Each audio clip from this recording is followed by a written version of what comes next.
people buy from people, right? They don't buy from a website or they don't buy from this. They buy because they either are connected to a brand or they're connected, somebody recommended it or something like that. Like people buy from people. And so no matter what happens with AI, I don't think that will go away. Welcome to Connect to Market. I'm Casey Cheshire. Join us as we learn from marketing leaders who are driving founder-led growth. We're sponsored by Ringmaster, building B2B podcasts and communities to reconnect you with your audience. All right, we're doing it. I'm so excited. I can't wait to introduce my guest today. She's awesome. And we are just going to dive right in. If you are anyone ever in the world of cybersecurity and you're in marketing, you have probably bumped into her. You probably already connected to her. You're probably like, wow, Casey, how'd you get her? And I'm like, I don't even know. Who is she? Who is she though? B2B tech marketing leader, thought leader, cybersecurity industry person to watch, brand comms pro, you name it, frequent marketing speaker as well. She was recently on a customer marketing summit in New York City. You name it, she's been there. She was a judge for the Stevie Awards in multiple years. VP of corporate marketing at Sumo Logic, Melissa Beck. Welcome to the show. Thanks so much for having me. How do you follow up with a picture like that? Can you just follow me around in life? You got it. We'll just go to Black Hat and I'll just have a boom box and I'll be like, Melissa Beck. Melissa Beck. Do you know Melissa Beck? Do you know Melissa Beck? Amazing. So no, you're so big. So I'm excited to just learn from you today. And to order to ask this first question, though, it requires me to put on a giant blue foam finger to ask you, Melissa, what is the number one thing that marketers need to do in order to connect to their market? I've thought about this a lot.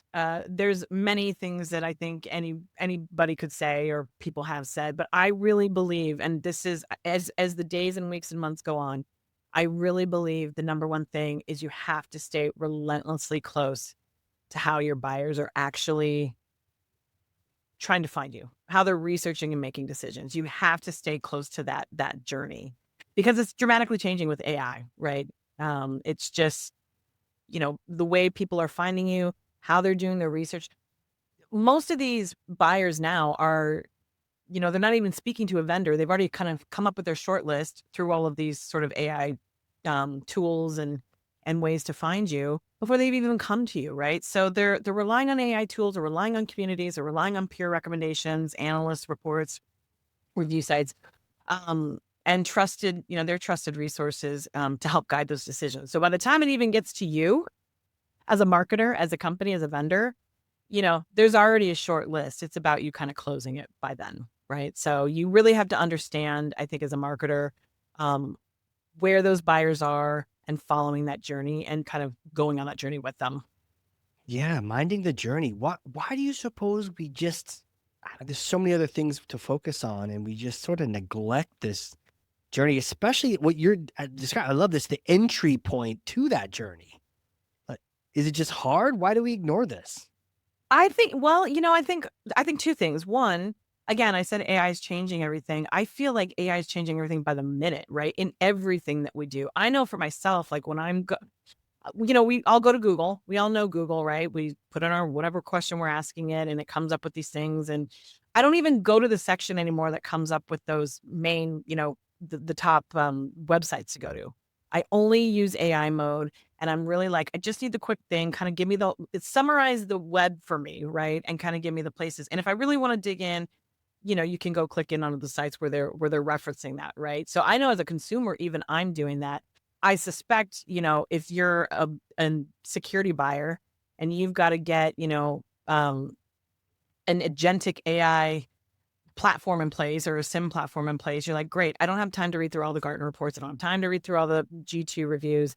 Help me summarize this and give me like the top 3 or 4, vendors that I need to look at. So I suspect there's, I think buyers are doing very similar things as to what, I would do as a consumer is like, just give me the quick download and, I will find my journey from them. So if you're not in those, if you don't come up in that AI mode, right? Or if you're not being AI visible, they're not finding you, right? So now I think the goal for marketers now is how do you get all these great things that you're doing? How do you shift that mindset and make sure that it's AI visible? Love it.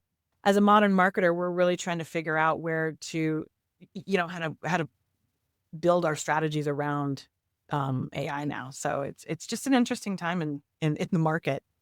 Yeah, and things are so fast. Just I remember when, I mean, AI was kinda dumb, but helpful, like mildly helpful, at least with middle school math homework, and you're like, "Yeah, I wouldn't, have it write my contract for me," and I literally just did that, like, a couple minutes ago before we recorded this. I was like, "Hey, can you modify this contract?" He's like, "Boop, boop, boop."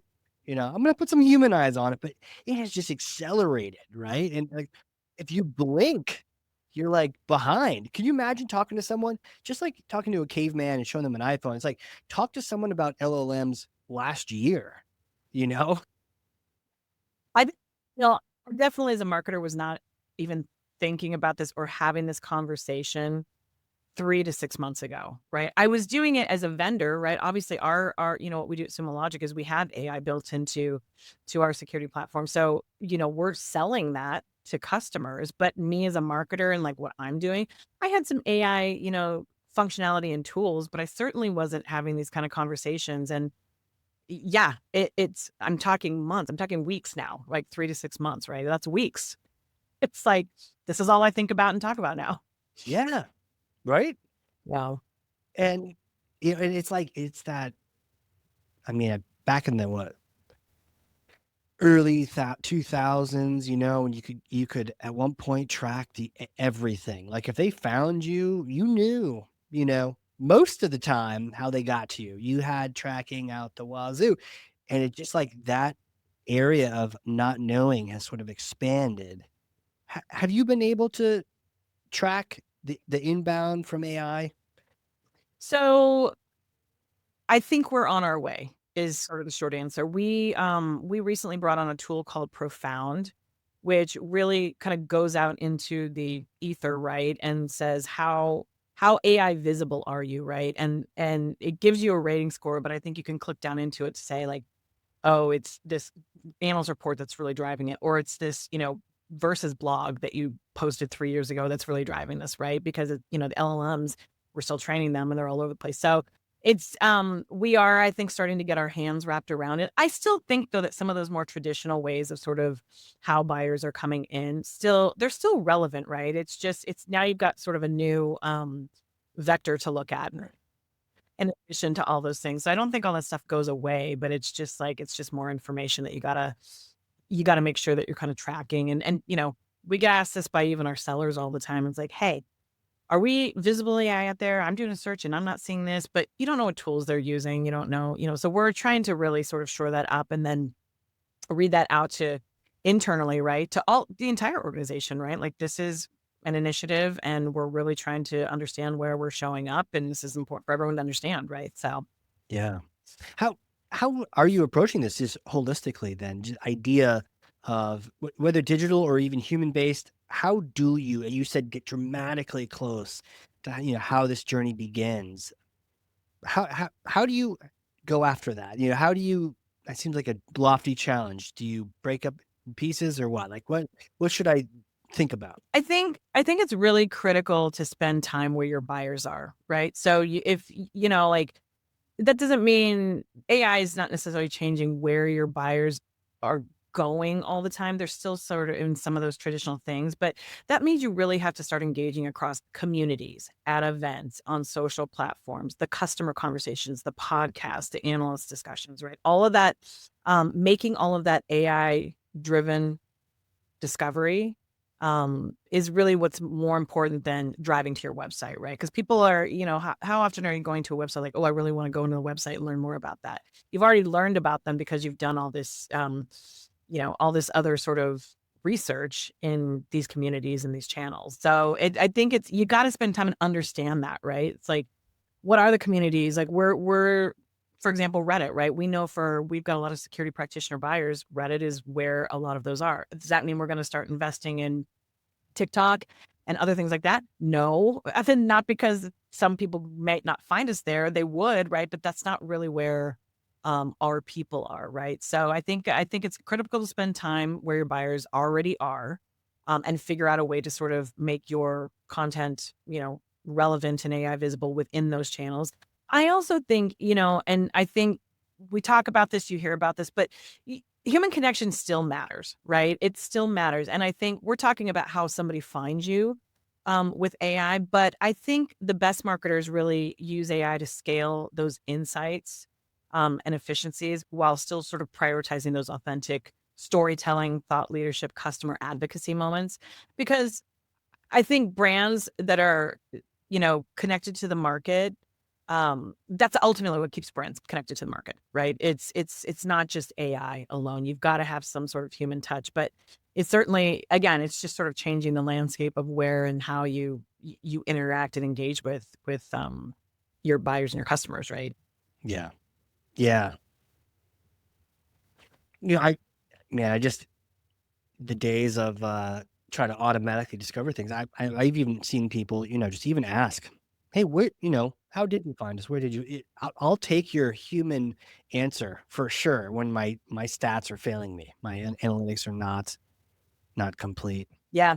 I think my this my digital digital marketing leader would probably, disagree with me. He's screaming right now. It's very like Melissa, like, but, like, I'm not deep into data like that. Obviously, on the corporate marketing side, it's all about sort of, storytelling and customer advocacy and where we're showing up externally, right? I'm feeling a lot of those sort of signals, right? So I'm not deep in the data, but it's certainly it's certainly changing everyone's role within that, right? So even though I'm not deep in data and I'm looking at AI, it's not like I'm still have to like figure out how to bring that into corporate marketing, right? So, Man, wait, where do you think it even goes a year from now? I mean, not even 3, but like, oh God. you know? What about the end of this year? Right. Yeah, 6 months from now. Well, I'll tell you something interesting because I think a lot of people sort of are asking themselves, or I know I was at least 6 months ago, like, where do you start, right? I'm not an AI expert. I have some people on my team or some people who just because they're interested in it are a little bit farther down in their journey, right? In terms of understanding the tools and then using them and then understanding how to create, prompts that get you to what you need to get to.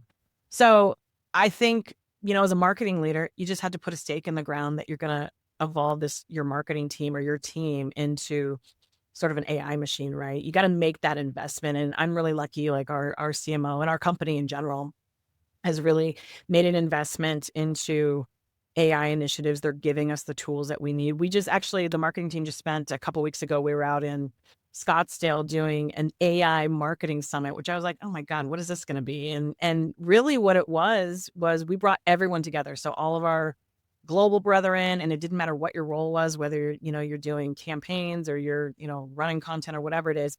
And we came together for 2 days, and really what we did was let's brainstorm some problems we wanna solve, and then let's figure out how we can map that with AI. And we kind of broke up into teams, came up with a list of problems we want to solve, and we built it, right? With some people built the agent, some people sort of just walked through sort of the mental model of how they would build that or that skill and presented it back out. And I will say, I think everyone left feeling one, they get the value of AI. If you didn't before, now you understand how it can even speed your own sort of day-to-day work, but also how you can make bigger impact to your organization, your buyer, whatever that is. And I think it just directionally gave us like a shot of sort of confidence and like, we got this, right? Like, sure, I don't know all the things still yet. I'm gonna learn Claude and I'm gonna learn that, but I get it now. And I know that, everyone in this organization, in this marketing organization, um, has to become AI proficient. I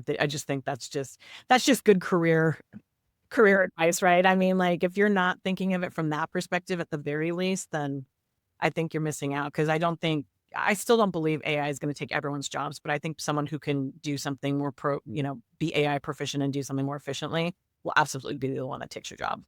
Yeah, no, I definitely can see that, and especially with the pace of things changing, you kinda need to stay on the train, otherwise, you're gonna quickly just not even understand what we're talking about. Agentic? What? Like, well, we're past that, man, we're on the swarms now, like, I don't even know what's going on. I'm s but yeah, like, it can be fun, but, I saw a post the other day that said, "I don't know a single person working in AI that works less now," you know? It's true, that is true. Yeah, the workload's not changing, I think just certain maybe were more manual, maybe more painful or a little less painful, but the work it doesn't go away. I don't know how that happened, but Yeah, what is that? "Oh, I got my work done. I got the contract out. I guess I'm logging off for the day." No, I'm doing something else now. now you can devote your, your strategic time, your creative time to probably the things that you want to in some ways, right? It's like you don't have to be sort of tied up with the minutia. So, but I will say this, and I'm finding new ways to use it every day. It's actually very exciting to me as, my background is comms. I come from a very traditional comms background, PR, AR, social, right? So that's sort of my home now. That's grown into brand and customer marketing and all those things. But like even earlier this week, I was working on an analyst report, and I was like, oh God, usually I have to summarize like this is what we did that last year, and this is where we ranked, and these were the questions, and here's the difference between the questions. I literally ran it through Claude. I'm like, compare 2025 to 2026. Tell me what's changed. Tell me what's spot on. Tell me what we need to kind of sort of look at again. Give me a legend so I can pass it along to people. In 10 minutes, I had sort of this, assessment and guidance for my team. I'm like, okay, here's what you need to look at. Here's what's changed. Here's where we need to really dial in because these are net new questions. Here's the questions that dropped off. It's it's something even like that, right? It's more time saving to me and my team. It's certainly, I'm not saying it's gonna change your buyer's journey by any stretch, but even things like that, I never thought I could apply it to like an AR, lens. It's just kind of bizarre. I'm like, oh, so now I see all kinds of use cases. I'm constantly like, can I do that with Claude? Can I build a case study builder? Yeah, I can. I did it yesterday. So it's just kind of funny. I'm having fun experimenting.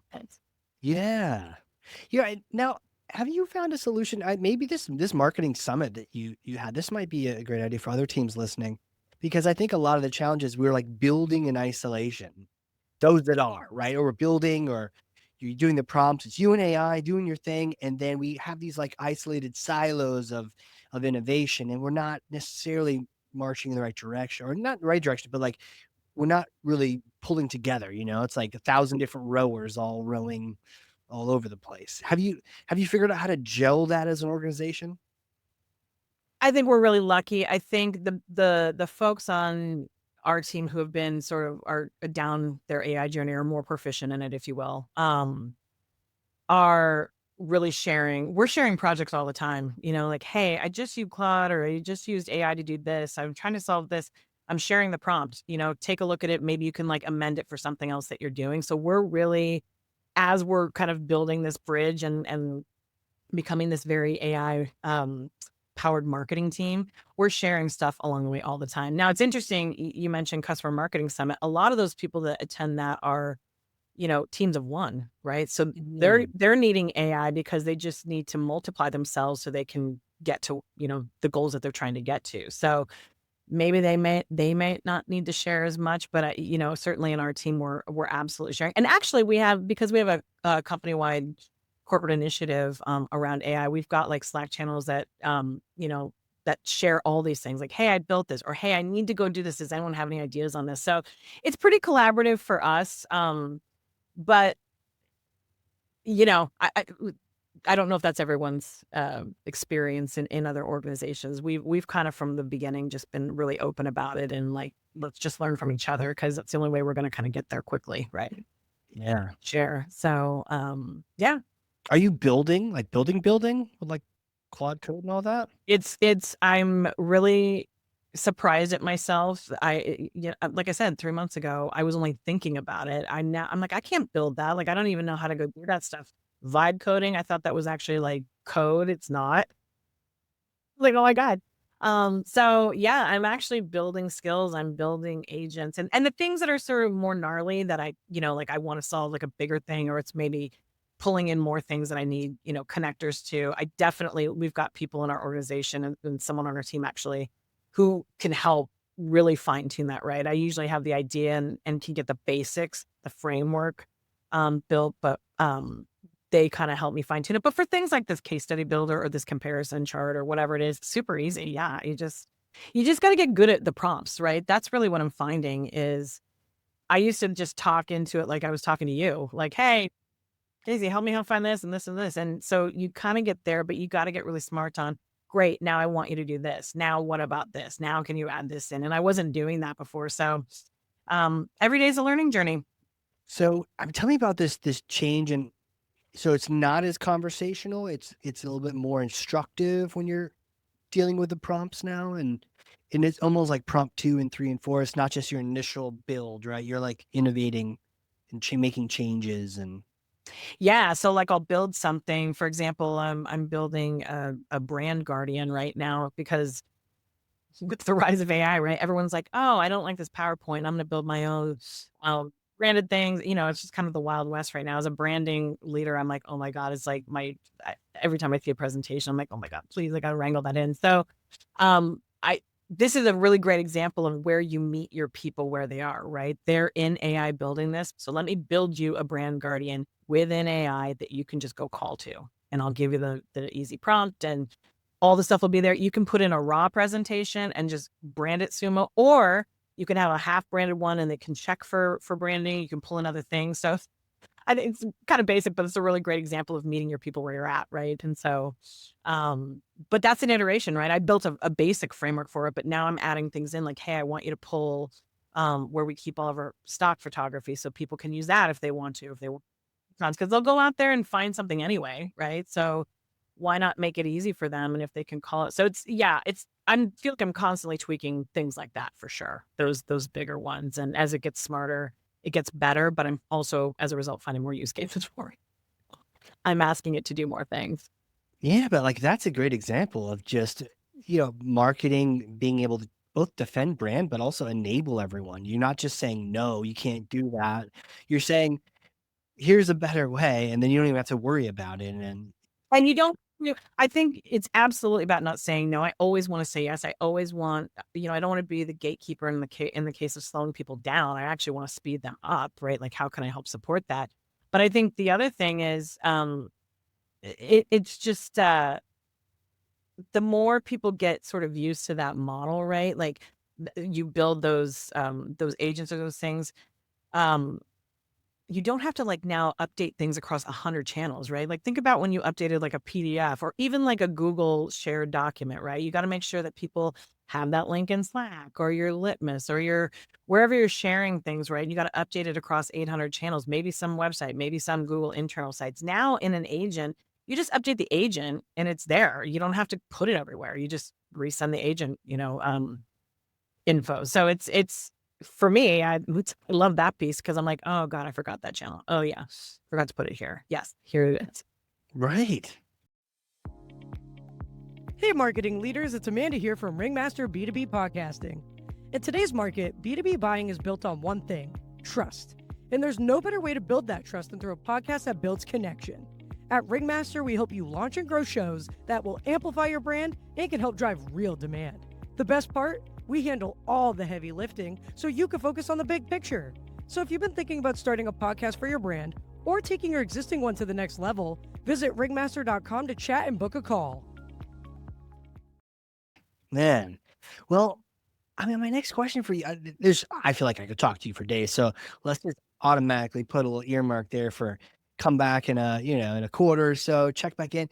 Hey, how's even AI progressed by then, and things like that, but, like, my next question for you really is, like, who are you? How do you know these things? How have you become this marketing leader and the person to know in the cybersecurity area, and, like, take me back in time.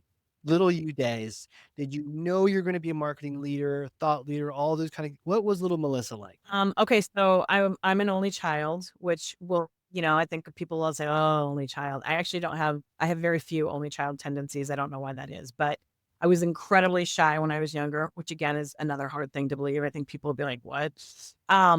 So, being an only child, being very shy, my mom put me into sports very early on to, learn how to engage with other kids and play well and, learn all those lessons that you do with, playing sports, team sports, and I think that really set the foundation, honestly, for me today, right? My leadership style, my personal style, I'm very much a team player. I'm about collaboration. I'm about common goals. I'm about, like rolling up your sleeves and doing that. But I think it's I never thought I would ever be a marketer. I never thought I'd actually be a PR person, quite frankly. My dream job was to be a journalist, and so that's real and was the only thing I wanted to do. So even as, I did internships in high school and I didn't even have to do internships in high school. I did, obviously I was editor of my paper. I went to a school, I went to Emerson College where that is a discipline and you don't go to classes, right? You go out and you get your story every day, or you're the assignment editor, or you're the thing. So this has been built in to me, this, what I've wanted to do for forever. It was interesting halfway through program in college. I was like, oh, I don't think I want to do this. What was it about it that had you thinking that? I think it's a couple things. One, it's a very grueling, especially, in those early days, until you become like the Connie Chung or like the, those upper echelons of journalists. It's a very hard growing job. It's a very, and you have to do a lot of things, honestly, that I really struggled with. Like, somebody just lost a family member and you got to knock on their door and say, hey, tell me how you feel. Well, it's just, it's you need to do that. That's the crux of storytelling. That's the crux of journalism, right? Those are not bad things to say. Me as a person, I could not get up and do that repeatedly every single day.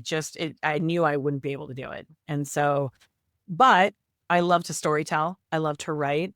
How do I kind of turn that into, so it's not a completely wasted opportunity? And so, public relations and comms was sort of the flip side of that coin, right?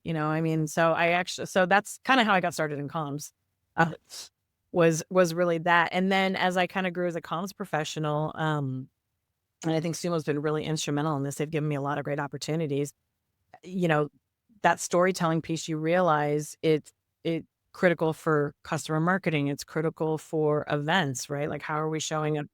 How it's relevant for brand, because brand is not just your colors and your logo and all that. It's what you stand for. It's your commitment to your customers, right? So I just realized, as I've kind of gone on in my career, I'm like, wow, this storytelling thing is still really the thing, but it can be applied to so many things. So that's how I kind of grew into a marketer, if you will, outside of that. So it's been an amazing journey. Honestly, I would have never predicted that though, back even when I was in college, or even obviously when I was a kid, that I was going to do any of this stuff. So In marketing, I mean, what a great background. Storytelling is like the background. Everyone's talking about that being the thing to make sure you're doing when all the AI slop comes out. We still miss good stories.